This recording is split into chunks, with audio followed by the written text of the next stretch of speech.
যে আমরা আশা করব আগামীতে আমাদের প্রত্যেকটা নির্বাচন সুন্দর সুষ্ঠু হবে। আমরা যেন এই জিনিসটাকে প্রতিষ্ঠিত করতে পারি যে বাংলাদেশে গণতন্ত্র আছে, আমাদের নির্বাচনের মতোই হয়ে থাকে। যে কোনো নির্বাচন এই জিনিসটা আমাদের বুঝতে হবে। যদি এক্ষেত্রে আমরা ব্যর্থ হই তাহলে আমাদের যে গণতন্ত্রের যে অগ্রযাত্রা, যেটার দৃষ্টান্ত আপনারা প্রতিষ্ঠিত করেছেন বিগত 7ই মার্চের সাধারণ নির্বাচনে, সেটাও ক্ষুণ্ণ হয়ে যেতে পারে। যে আমরা আশা করব আগামীতে আমাদের প্রত্যেকটা নির্বাচন সুন্দর সুষ্ঠু হবে।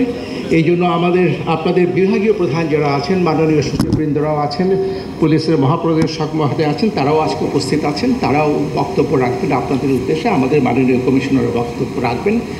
আশা করি আমরা পরস্পর মত বিনিময়ের মাধ্যমে আমাদের করণীয়গুলো নির্ধারণ করতে পারবো এবং আসন্ন নির্বাচনগুলো, উপজেলা পরিষদের নির্বাচনগুলো, আরও যদি কোনো নির্বাচন থেকে থাকে, ইউনিয়ন কাউন্সিল ছোট ছোট, সেগুলো যেন সুন্দর সুষ্ঠুভাবে হয় এবং আমরা যেন এই জিনিসটাকে প্রতিষ্ঠিত করতে পারি যে বাংলাদেশে গণতন্ত্র আছে, আমাদের নির্বাচনের মতোই হয়ে থাকে, ভোটাররা ভোটাধিকার প্রয়োগ করতে পারেন।